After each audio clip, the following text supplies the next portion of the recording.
All right, we should have really started this about 10 minutes ago, but we got going the pre-show and started talking and enjoying ourselves and kept having a good conversation that we kept stopping and thinking, hey, this would be a good thing to talk about at the pod. So finally we stopped ourselves. Finally we're getting going and we got some fun content for you guys tonight. So tonight I got Eagles, Giants, and Colts with me. Gentlemen, again, as always, thank you for taking the time. Happy to be here, sir. It's an absolute pleasure, as always. Excellent. Eagles doesn't give a fuck. He's just used to it at this point. Yeah. Anyways, so technically we're 4 games in by most people's count. However, since we've got the doubleheader, we're halfway through our regular season. So with that in mind, it's the mid-season power rankings. Makes perfect sense, right? Probably not so much, but hey, you know what? It's an excuse for us to do power rankings again. So here we go. Much appreciation to the 1, 2, 3, 4, 5, 6, 7, 8, 9 different owners who did power rankings today. After I mentioned this morning that we were doing this tonight, again, the 3 of you guys did. So again, much appreciated. And we've got a little bit of movement, I'd say, since the preseason to now for where people are sitting, what tier they're in for sure, and what their outlook is on the rest of the season. So we'll kind of go from the bottom to the top. Talk about our surprises, talk about our different opinion, and have a fun conversation. You guys ready to jump into it? I'm ready. All right. So starting with the not your year tier. So based off of sort of the conglomerated or I guess average votes of the power ranks, the following teams were in the not your year category: Jets, Lions, Texans, Bears, Saints, Chargers, Seahawks, Cardinals, Titans, Eagles, Patriots. I think a couple of us had some hopes that like the Jets or the Texans or maybe the Chargers, like one of these teams could hang around and make some noise in the wild card hunt, but doesn't appear to be so. Some because of injuries, some because, well, they just traded themselves out of it. Or didn't put themselves into it. Well, that too. Yeah. I think there was 3 that were for sure never in it that we could all agree on, like no doubt. And that's the Titans, the Eagles, and the Patriots. This is true, but there was that period of time, and I think it was in the preseason rankings that people were still thinking Cardinals were going to be a team that was going to compete, or I guess it was the preseason rankings when they really started to pack it in and play for next year. But I mean, there's been some movement on that front, but again, I think everyone knows the teams that have wanted to be there and the teams that were on the fence who just basically decided to take the nosedive. Yeah. I think my biggest surprise for not like having done a little better was the Jets. I don't know, all the rookies they drafted. I loved a lot of the rookies they drafted on defense. I was kind of astounded that they didn't make a fight of it for the first couple weeks. I really thought they were going to compete with the Bills. I mean, because that division's not all that, great. Dolphins and Bills are solid, but, they're not blowing the doors off anybody. I kind of thought the Jets were going to make a run at it this year. Yeah, I had the Jets as a playoff team in my post-draft rankings. Yeah, I think we all kind of thought that he'd make a move for a running back. And really kind of try to fill out some depth on that position, which was like still is his biggest weakness. But the Deontay Johnson, like week 1 injury and now Freiermuth injury, I mean, he's just also been hit pretty bad.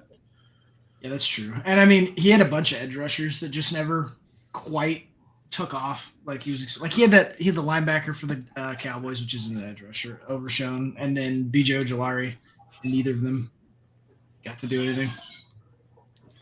Man, I'll tell you what. The Titans could have had a very interesting position for the draft next year because they're obviously, and then maybe next year, the Bears, and then maybe next year. And one of the trades we'll talk about is him giving Bears his pick back. But he also has the Jets first next year. Yeah.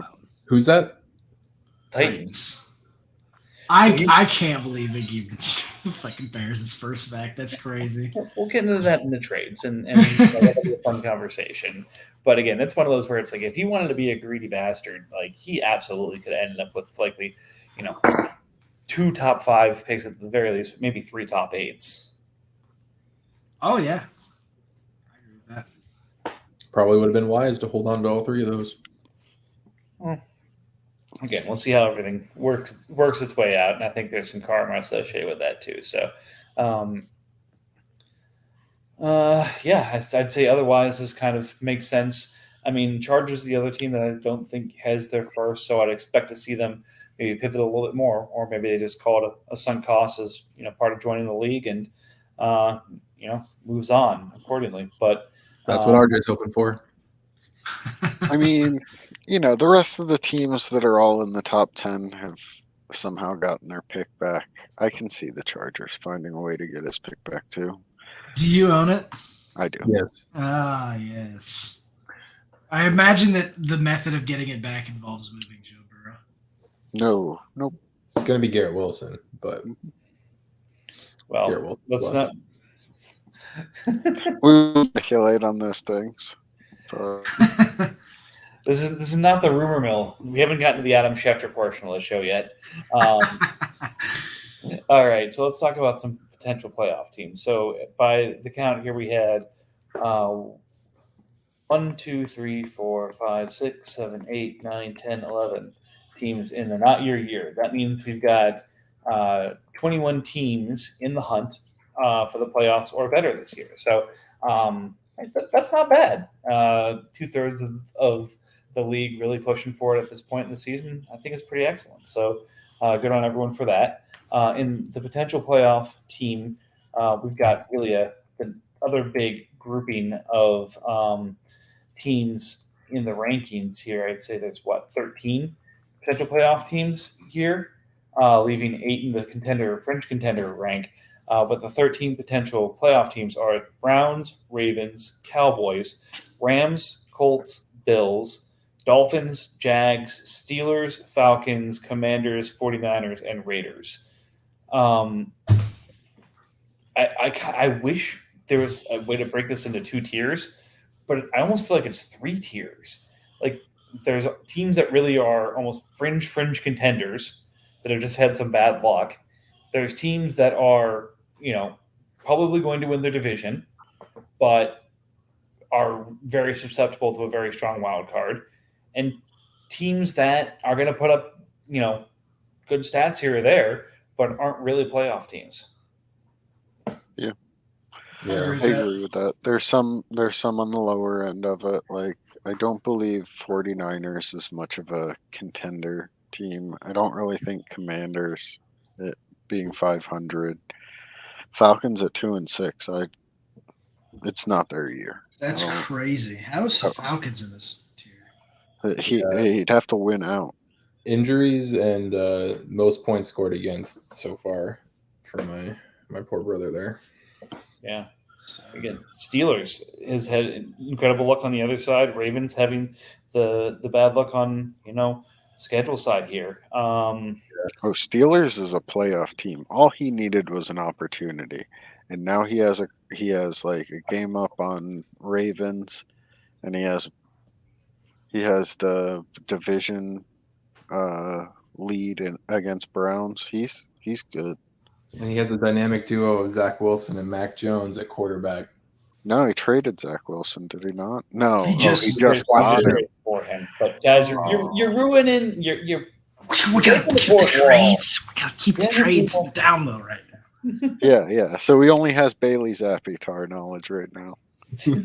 Okay, can I just throw this out here real quick? Chris screwing up all of the rankings by not listing a single team from the AFC East in his playoff teams and having the Falcons in playoff teams. I mean, Just gonna throw that out there. I agree with the AFC East part because I don't think any of them are deserving of a playoff spot. Oh, They're just definitely not. begrudgingly going to have to give one of them. I was gonna say someone's gonna get there, so you should have to pick one. And then the Falcons. I mean, it's fun to have between the AFC East and the NFC West.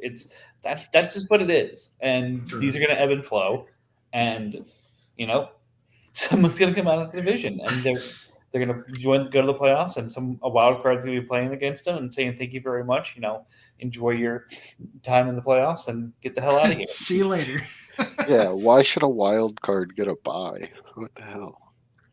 That's pretty jacked Well, there up, are. I I mean, agree. there's the one bye, and it's taking a look at schedules, and we'll get to this a little bit later. I'd say for the NFC, it's going to be tough to catch one of these teams, and for the AFC, it's going to be fun to see who blinks first between the two teams there.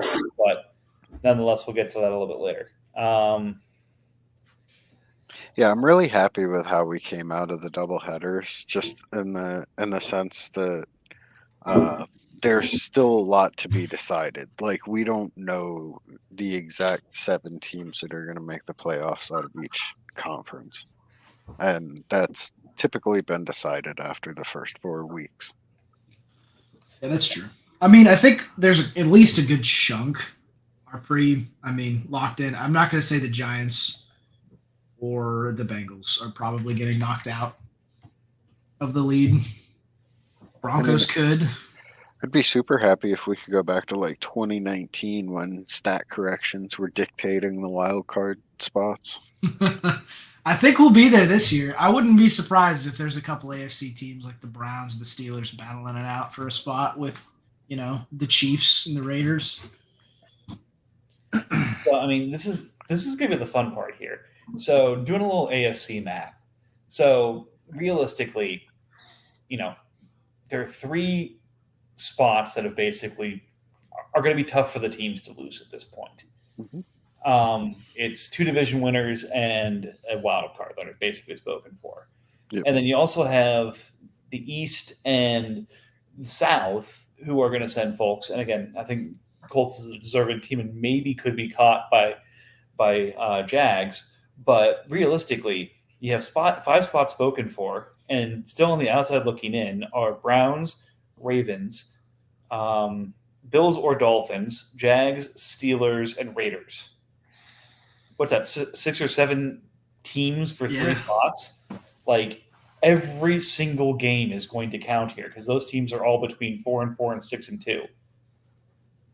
Yeah, that's true. I think me beating the Steelers this week was absolutely critical. If I somehow managed to drop out of division lead, having that tiebreaker over the Steelers could be Right. crucial. Yep. Absolutely. And we'd be talking very different about the Steelers. They might be one of the teams that we were talking about just already clenching a spot That's true. or being Yeah. really close. Right. In the NFC, it's looking like it's kind of a race to 11 wins for the playoffs right now. Again, I'm still kind of, I guess, trying to figure out what the hell's going on in the AFC, but it's definitely going to be, 9 or 10 wins with the right tiebreakers might get you in because of how competitive the AFC is kind of in that middle class right now. Yeah, the NFC is seems like it's a little bit more decided, but not by much. You still have the Niners and the Commanders hanging around, and then if Falcons could do something crazy like win out from here, maybe right back into it in 4 weeks. So that's the problem is I really wanted to look at some of these teams in this tier and say, hey, this is the team I'm going to say is going to bounce back and win the division or make the playoffs. But if you look at the schedule that Falcons and Commanders have, for example, that's not easy what they've got coming up. I mean, even the Cowboys, like, they've got some stretches here. Like, it's a race, like I said, to 11. 10 wins might get you in. 11 should get you in. And it's going to be tough to get there if you've got 4, at this point, or you don't have 5 or 6 at a minimum, especially with how competitive some of these games are going to start getting as we get between divisions. But any other thoughts on this tier?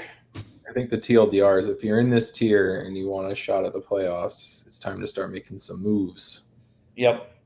And Definitely. likewise, analyze your schedules. And if you have a bunch of push games or worse, easy wins or losses, kind of act accordingly and kind of project out what your year could look like with this crowded playoff picture. I mean, if the writing isn't already on the wall for some of these teams, we'll just tell them next week when we do like buyers and sellers. Yeah. I mean, yeah, but at the same time, it's fascinating because Yeah. Some of these teams don't have their first. Some of their teams still have a lot of their picks, or some real assets that they could move off of if they wanted to try and change their position. So it's really a great opportunity to see a lot of activity from the group here. So we're hoping that, again, 21 teams in the playoff race right now. It'd be really fun to see everyone kind of to push in there.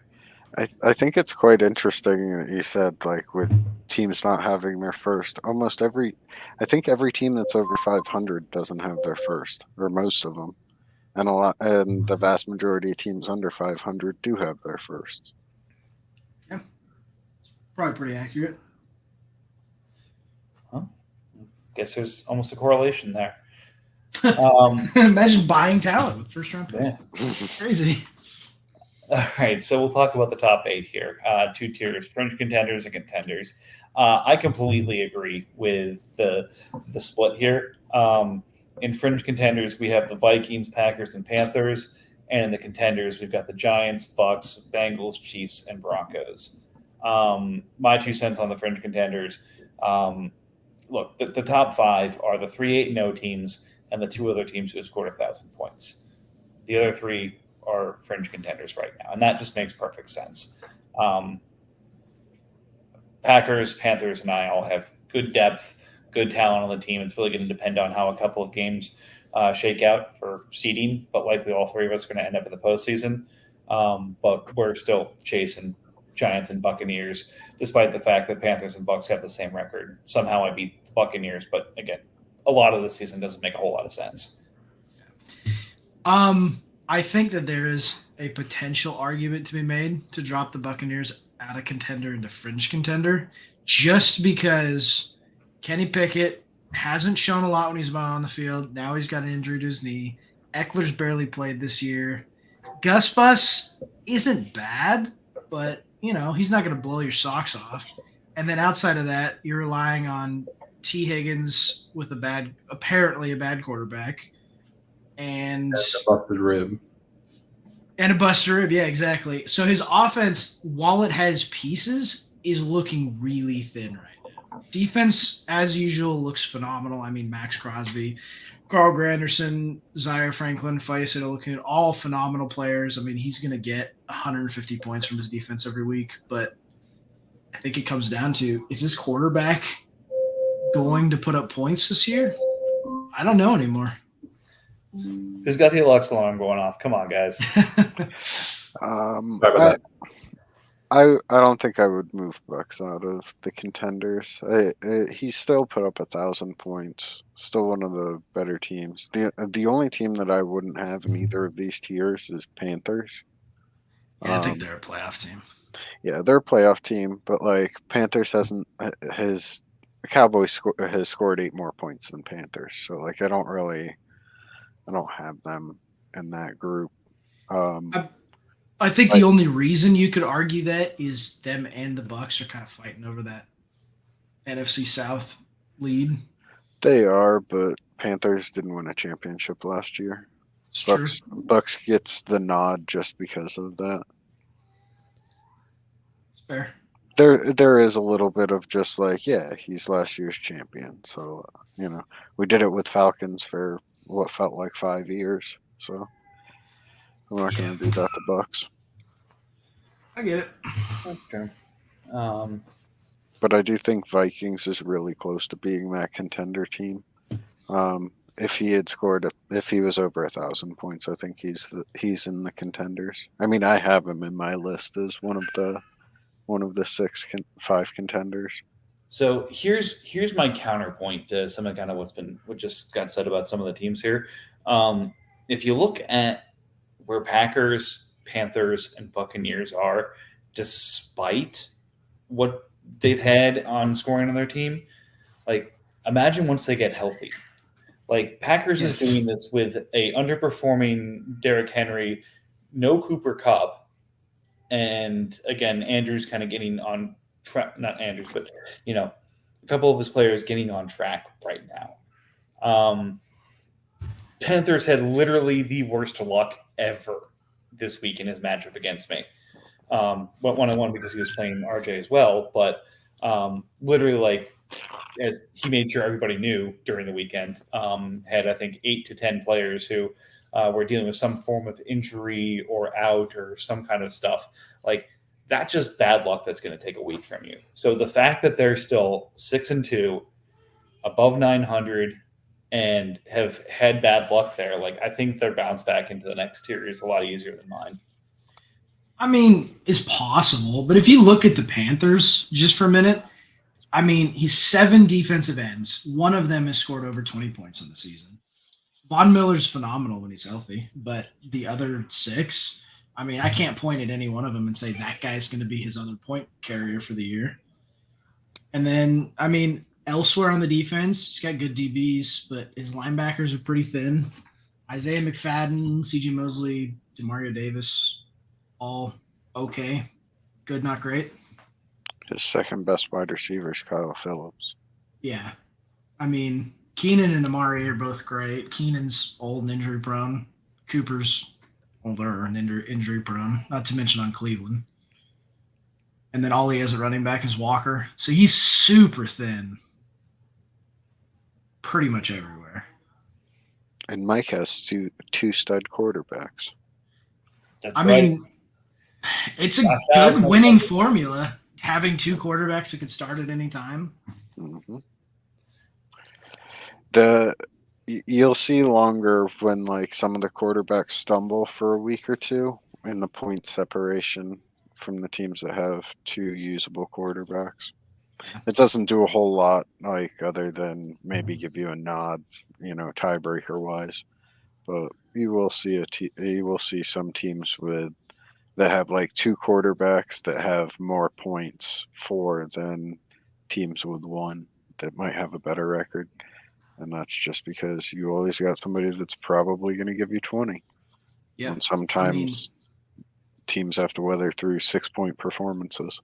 You look at the Broncos and Geno Smith and Sam Howell.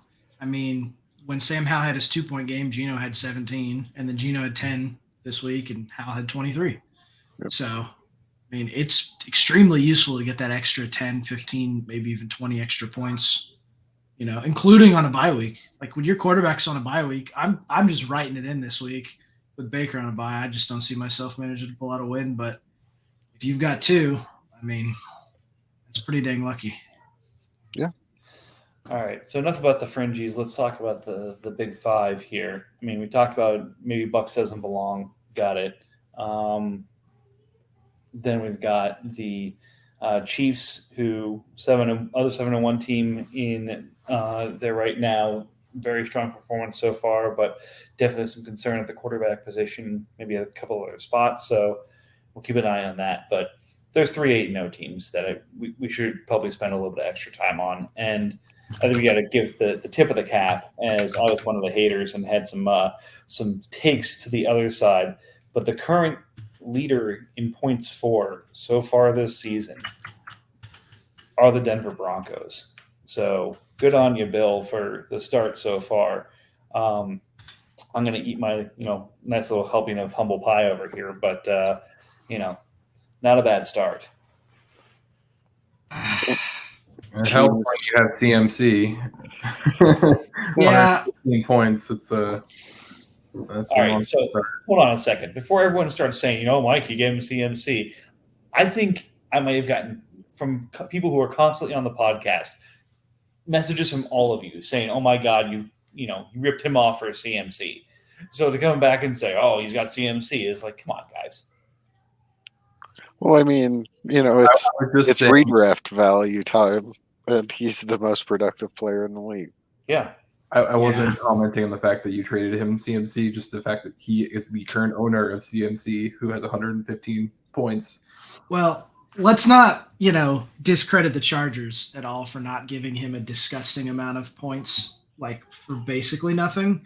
He gave up Burrow, Garrett Wilson, Juwan Johnson, and Jimmy Ward for 2 starting quarterbacks, Raheem Mostert, Brandon Ayuk, Mark Andrews, and Brian Branch.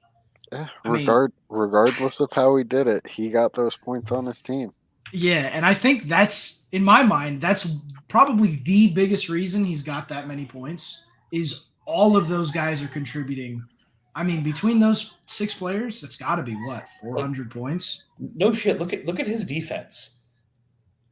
He's made Every some- single player is in double digits, and the only players under 20 points are 2 DNs. he's made some good moves, especially recently, and that has definitely added to his production. I just want to know who did Bill add as a co-owner to secretly make the All right. I mean, the Chargers. Definitely. Matt's really pulling the strings there. Yeah. team. No, I look at his receivers 60 points, 30, 50, 70, 30. That is disgusting depth at receiver. For who it is, yeah.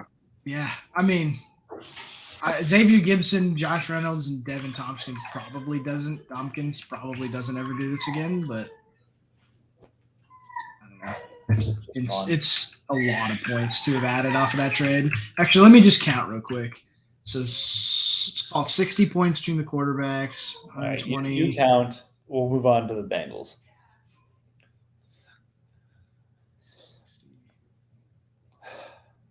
I almost feel like of the 3 undefeated teams, this is the most vulnerable one right now. Yeah, you just say his number 1 pick a whole bunch of times, and that's the He's reason happy. why he's there. 300 points, by the way, Well, out of that trade. that's not the only reason. He does have his favorite player of all time that he is excited to pay $50 million to next year. Oh yeah, JJ and Bijan. And for some reason, Daniil Hunter has 84 points. I feel like What? that's in the top 8 in terms of points scored here. Oh, easily. Yeah. Wow. Him and Josh Allen have had the 2 giant blow-up games. It's 3 pretty big games. Sorry, no, Daniil Hunter is only 21. What was I thinking here? But the ones ahead of him are offense. Zaire Franklin. offense. DJ Watt. Khalil Mack. Offense. Khalil. I love the Khalil Mack. Will That's Mack off so of one funny. game. 75.9 points. How did we get a half hour into the podcast without mentioning Khalil Mack? We should have been comparing everybody's like current season stat production to like what Khalil Mack did on Sunday. Like Neil Hunter has only scored like 10 points more than Khalil Mack. But again, Mac does this every year, It's a and it's blowout usually game. his first game. This is something different though. Normally it's 3 sacks. This is 6 two sacks of and four 2 bombs. forced fumbles. yeah. This was 2 of his blow up games in 1. Yeah, no kidding. So- And it happened on a team that is like absolutely trying to lose. And I think it actually gave him a win. Didn't it? So last year, first game against the Raiders, 5 tackles, 3 for loss, 1 assist, a forced fumble, and 3 sacks. Yeah. I remember that game because Bosa also had 3 sacks. It was a bad day for. Oh, dude, apparently the Chargers just sacked the shit out of Raiders quarterbacks early in the season. All I'm hearing is that Khalil Mack has a motivation problem, and he can only show up for the Raiders games. That's exactly what I Says, hear. "Fuck those guys." But I'm gonna that's sack 'em." most edge rushers. Like look how we all assumed Von Miller was like 100 years old and falling apart, and then he goes to LA and he's like, "Oh, last game of the regular season, you need me to turn it on." Boom, kills everybody and he runs through the playoffs looking like he's half the age he is, just tearing people apart. The athletic edge rushers, regardless of how old they are, when they feel like turning it on, they do. I mean, that makes sense. All right, but yeah, let's go back to Bengals here. So I mean, it's basically he's being carried by Bijan and his Vikings. Some pretty again, we just talked about the great depth that Bill has, except for Puna. Same situation here until you get to safety for for Chris. Everyone's got double-digit points except for Jalen Hawkins, but the rest of his defense is scoring. And his worst performing players are the guys that you'd think would be doing better, like Draymond Jones, Jalen Phillips, Hawkins. Again, a lot of these guys who have been underperforming so far. So he's got some shots to bounce back, but really it's the big names on offense that are enough for him to overpower the rest of the AFC North. But he's gonna add to this. I feel like of the 8-0 teams, he's the most vulnerable. Yeah, he can't just rest on all these crazy Andrew Van Ginkel games. Why must you say his name? I think part of the vulnerability for him too is just the division, right? He's got 3 teams in his division with near equal amount of points scored, who could be kind of clipping at his heels the rest of the season. I mean, I think they will be the whole rest of the season for sure. What's crazy to me, and I do feel for the Ravens in this, they have the second most points scored in the division and have yet to win a game against their division opponents. That's just freaking crazy. 0-3 against the division with 1,000 points scored. I picked that team to go to the Super Bowl. I mean, they still could. This is a very, very good team. So here's again, going back to the schedule. Ravens have the Titans, the Cardinals, back against the Browns and the Rams, Steelers, 49ers, Seahawks, Bears, and Bengals. So he's got 4 wins. I legitimately see maybe 2 losses in that group. Did you? Yeah, what I just heard is Bengals isn't going to lose wins. another game. So he's at 8. So it's going to come down to, Ravens. again, those other couple of games for tiebreakers for who gets the wild cards. Yeah, it's going to be a close one. Ravens have a chance to win that division right now still. And not even a small chance. Tua, Pacheco, Spears, Tyreek Hill, DJ Moore, Hunter Renfrow, Rashid Shaheed. The problem there is he has to pick up 4 games on Bengals and probably even 5 because he's not going to catch them in terms of divisional record. And Right. Bengals still has Texans, Rams, Steelers, 49ers, Bengals, Seahawks, Cardinals, Vikings, Ravens. So he's probably got 3 definite wins. And then everything else is competitive. He's probably favored in each of those games, but again, it's tough to see him dropping 4, potentially 5 in that group of 6. I think the only way it happens is he loses to all his division mates, right? Loses to the Steelers, loses to the Browns, loses to the Ravens at the end. Also loses to you, the Vikings. That would be awesome. I mean, it could happen. I mean, Randomly loses to the Cardinals. I think it'd be the Niners, if anyone. No? It would definitely be the Niners over the Cardinals. I was just being a smartass. Yeah, for sure. It feels like this is not an invincible team. Yeah, they had a 340-point game and have started the season pretty strong. They almost lost to me. It was a 9-point game. That is not a huge margin for error. Let the random defensive tackle off of free agency some weeks. Exactly. So, I don't know. I could see it. I could they would have to lose all of the games that they, it's 50-50. So we're calling it now. Ravens is winning that division. Absolutely not. I would put the money on it for a nice payout. I'd put the money on it. For a nice payout. Let me think about it. Right, bottom of the division after 8 games. You wouldn't put that money down to win the division with those odds. You got to be talking 6-1, 7-1 odds for me to think about. They've got to be though, right? 8-0 is the division lead. Ravens are 4-4 with 0-3 in division. I feel like that would be those odds. I love it. That's the next. We've got a freaking chat for a 32-team single copy league. We've got a podcast. Next thing is we have a freaking betting desk. We have an actual odds freaking Vegas. God. I love it. I hope nobody in the league has that kind of money. I feel like that would be us officially jumping the shark. But that would be the height of ridiculousness. But I'd be so down. finalizing our tour around the height of ridiculousness, we'll spend a little time on the Giants here. Look, I'm having my crow eating tour here. So I was one of the ones saying, hey, Bears probably overpaid for A-Chain in the first place. The fact that he took the Giants offer for it was, him selling low. But if we're Giants, that's not the player that he should be buying. Considering Najee's getting smoked by Jalen Warren, A-Chain doing what he's doing may be the silver lining the Giants needs to keep the undefeated streak going here. And don't look now. Basically, until weeks 12 or 13, no one's going to touch him. Yes, it's obnoxious. Yeah, it's kind of ridiculous.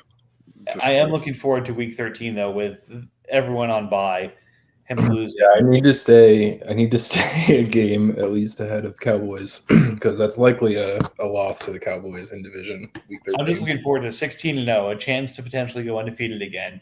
And he's just going to be like, nope, I got the division wrapped up and lose to a division rival in week 17. Like, it's the right strategic move, but just like, you got to put your hand against your forehead, like, undefeated in the regular season, even though it doesn't really pay out. Like, still an impressive feat.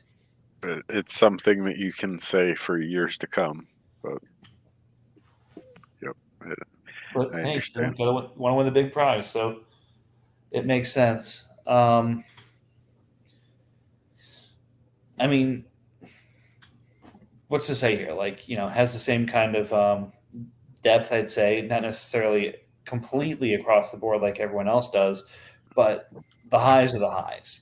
You got the Josh Allen, you got the A-Chain, you got A.J. Brown, you got Stephon Diggs, and then the guys who are popping up at the right time. Gabe Davis with big games here or there.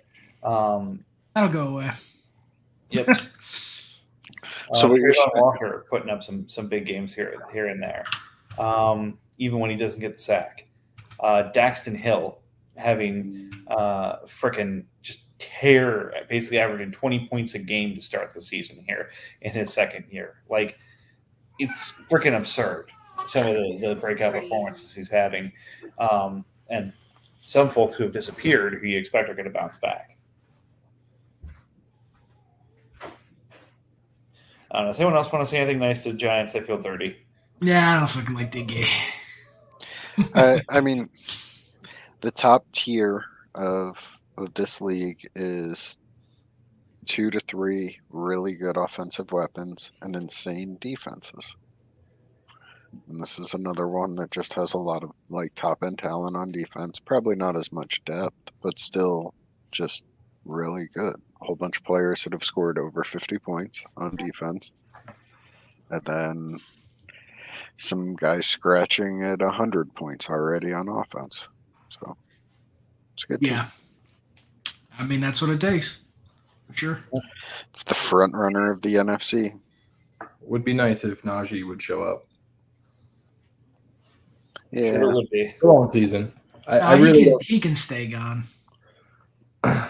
I'm happy for him and Kittle to decide to save it all for our playoff weeks. Right.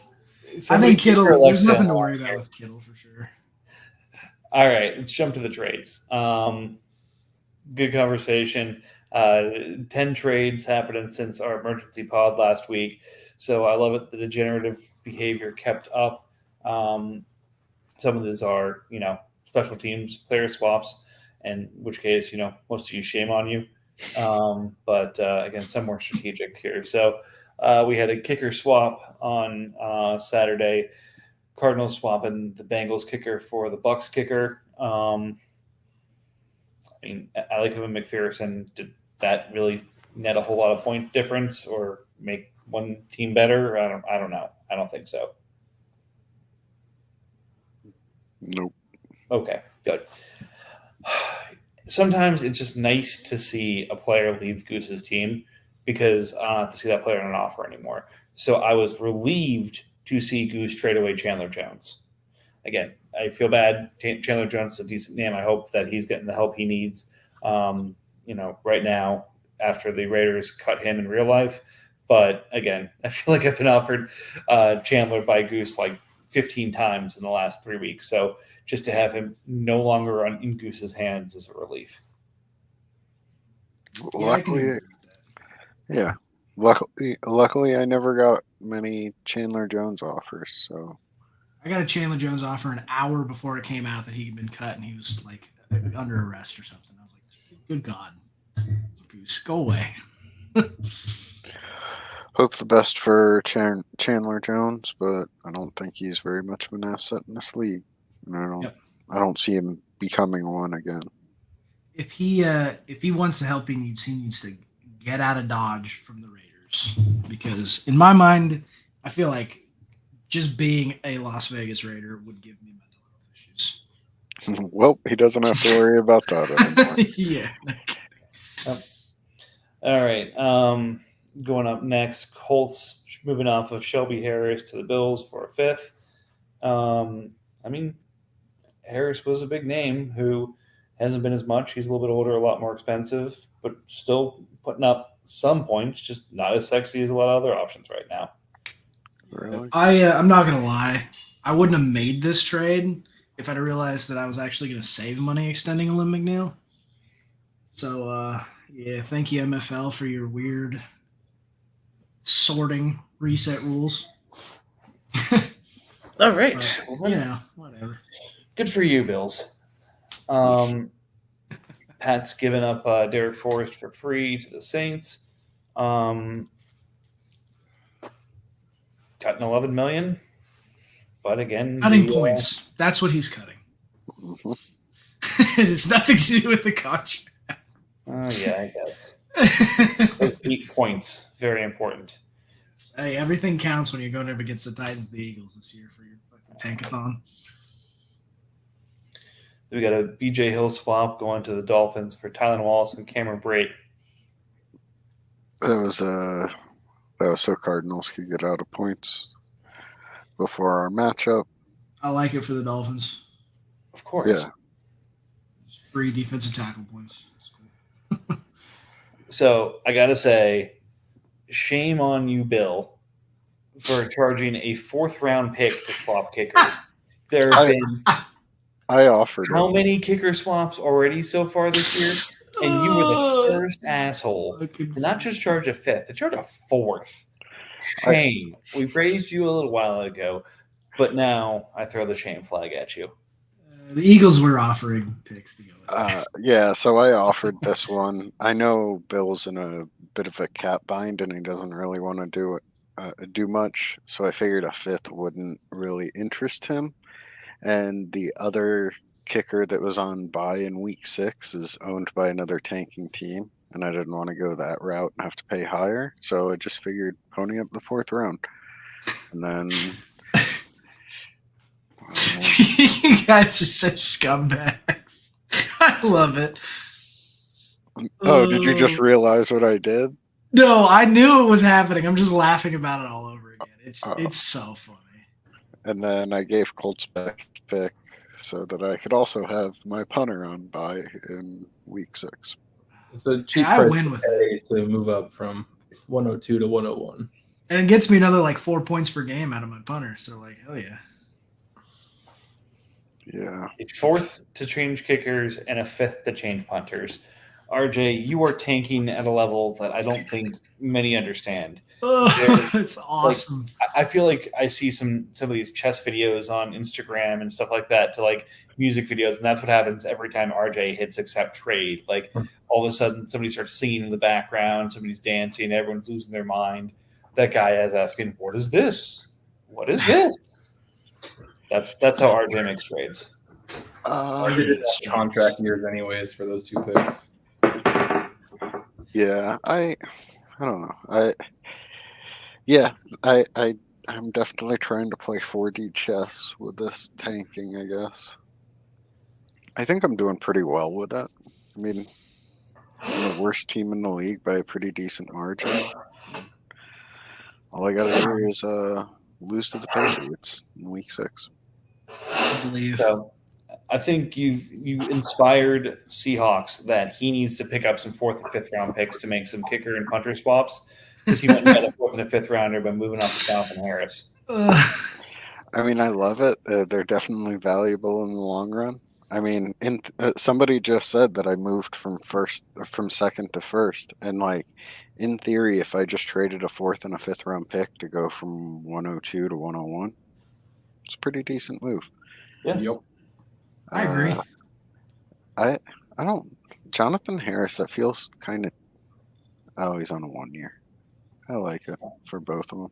Hey man, if you want to guarantee your first round pick, I'm always in the market for Jamar Chase.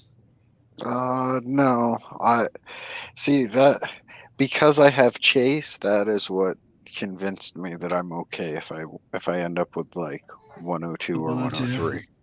Yeah. Go to Drake May potentially. Right, Who was your week 6 opponent? Patriots. Yeah, the Patriots 101 is to buy assets and sell them for 90 cents of what he paid. So just we'll wait for those receivers he's in linebackers he's gathered to be on the market just before your matchup. I will buy Pete Warner every day of the week. Sorry, Pats. So this is, again, I looked at the Chargers-Panthers trade, and at first was like, wow, I can't believe Panthers moved off all these guys that he was like espousing for the last while. And I know he needed to move some cap, but like Kalijah Cansey, Bud Dupree, Rodney Thomas, Trayvon Diggs, Shaq Griffin. He was really excited about these guys. But then I see what he gets back.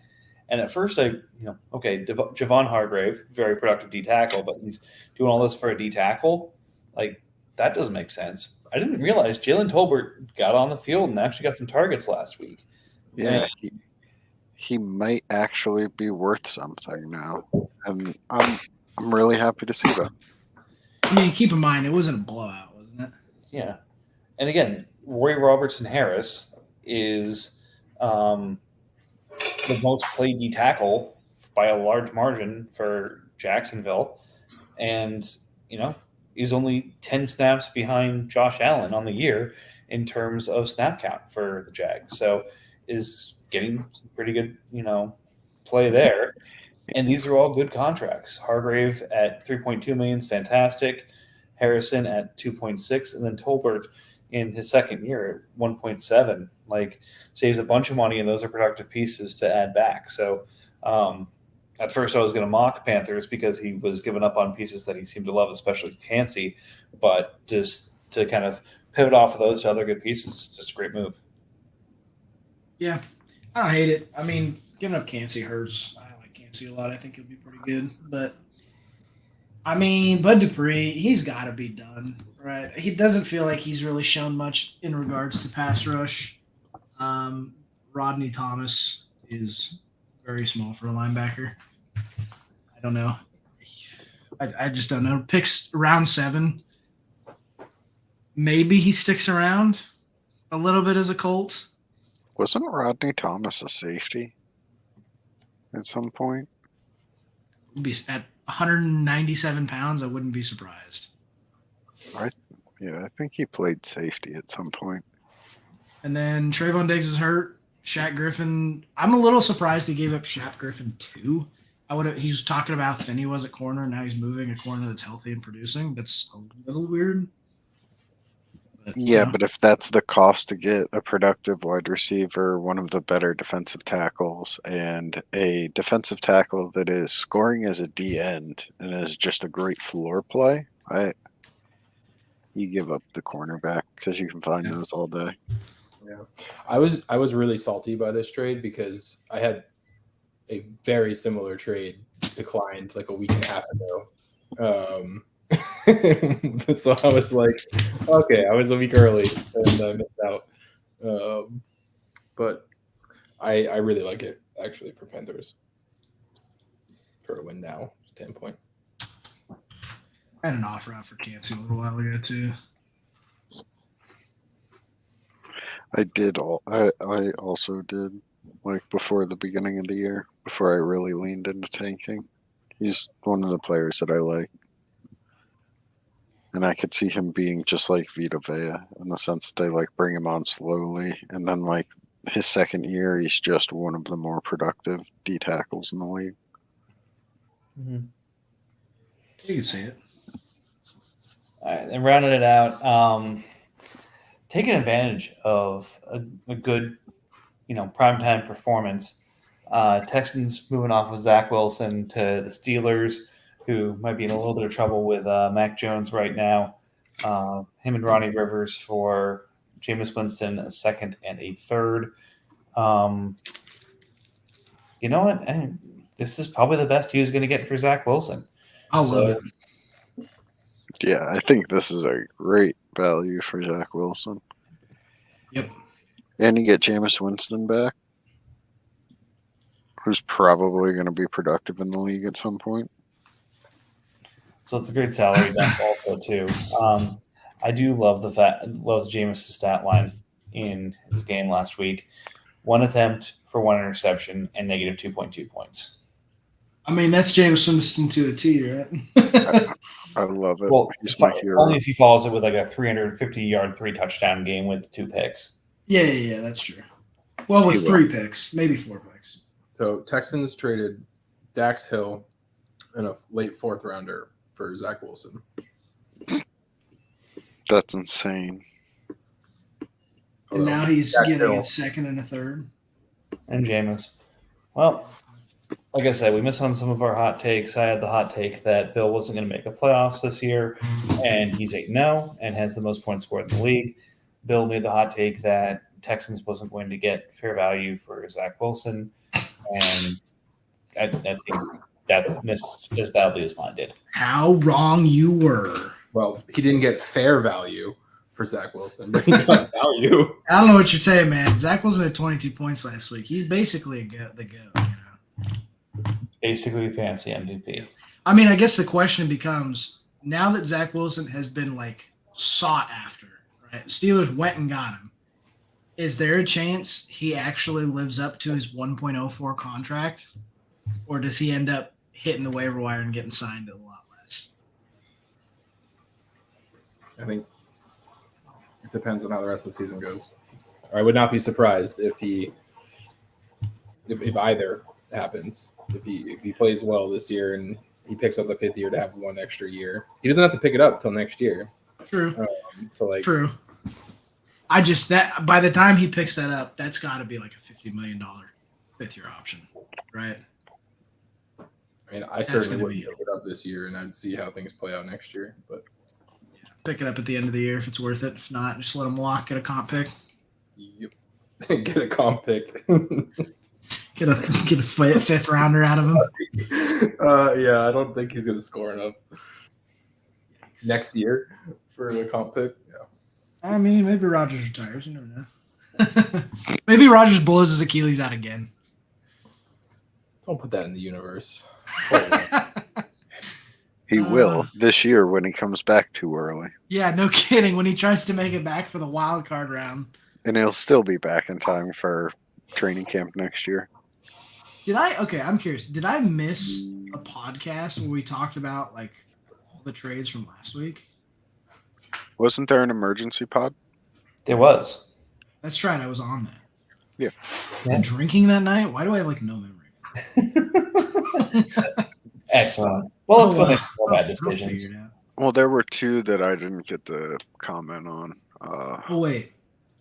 I hated What's the that? Colts and Jets trade, and I hated the Bears and Vikings trade. Why did you hate my trade? Because it breaks my heart that you gave up Tank Dell for that. He sucks. Moved off on a perfect day. I love Jonathan Mingo also. So it's one of those where I go, I would have paid more, but I also didn't have a Jonathan Mingo to offer. So good on Yeah. you at the same time. I also got Ojulari and Overshown, too. And then Vikings got an egregiously cheap Juwan Bentley. I mean, that's how it always goes, right? Yeah. When did we hold the emergency pod? Was it Thursday? Yeah. Okay, so we did talk about the Baker trade as well. Yeah, I'm looking. Yeah. It was. Yeah, all of that stuff got discussed because, like, the trades that I talked about happened hours after the Trey Palmer trade that I made, and that I know that one got discussed. All right. Well, actually, just to make sure we didn't miss it, I'll go back and hit the couple that were, I think, maybe after the pod on Wednesday. Eric Murray for nothing. Oh, that was to correct a waiver claim thing. Okay. Then Colts swapping Kirk Cousins for Baker Mayfield and EJ Speed, which I gotta say, at first glance, I'm like, what the hell is he doing? And then you actually look at what Baker's done this year. I mean, you also look at what Kirk's done this year. Like Kirk is 92 points, and through the first couple of weeks, like one of the top quarterbacks in fantasy. So it's kind of like you moving off Kirk, but then Baker's been very productive, and EJ Speed, it's kind of linebackers. So he's an expensive guy, but at the end of the day, he's producing. So if Colts can pivot off him, that could be good. But I still prefer Kirk Cousins, but it's a lot closer than I thought it was. Yeah. Well, I mean, my thought was, okay, you keep Kirk. By the way, I shopped the shit out of Kirk Cousins. No one wanted him. So, I mean, this is basically the best I could get out of him. I could have kept him, but, I mean, I got a quarterback that's 7 years younger on a better contract that's probably more stable in terms of future potential. Like, if he continues playing at this level, he's, I think, more likely to remain a Buccaneer than Kirk is to remain a Viking. So there's a little bit more of that certainty there for me. He definitely has a higher likelihood of just being a productive player in the league in 3 years. Yeah, exactly. And then EJ Speed, I mean, startable linebacker for basically. I mean, he was trying to give away EJ Speed, but no one could really take on the cap for what he was wanting. So felt like a good throw-in. Match the cap for Kirk. He's been somewhat productive this year, right? Yeah, 46 points. Yeah. But yeah, I mean, the big thing was I did not think Kirk Cousins' pace was sustainable. I didn't think it was going to continue. And then sure enough, the very next week he had 10 points and a bunch of turnovers. So, He's thrown to Jefferson and the other kid that's really good. Addison. Yeah. So regardless of like his regression, I still think he's going to have some really good numbers. Yeah. But it's weird because like he's at an age where you can't sell him to a tanking team because they don't see a window in him, and then all of the competitive teams, the majority of them either have a better quarterback or a cheaper quarterback. Yep. Oh, the Chiefs let me know in no uncertain terms they were not interested because of how expensive he was. Yep. I think I didn't get a good gauge on it, but it sure felt like I was very close to a deal that would have seen a bunch of my guys go to the Raiders for Charbonnet and more. Hey, But it could still happen. it ended up falling through. Yet. Yeah, Tank Dell was part of that. He's gone and now. we just did encourage 13 teams to try and get active to get into the playoffs here. So, like I said, it's time to get some activity going here. Hopefully, some of those teams are listening. We're going to be making offers all around here. So, get out, get moving, and get ready for this week because now comes the fun part: getting it from 21 down to 14. But everyone, thanks again for joining. Thanks again for listening, and we'll talk to you guys next week.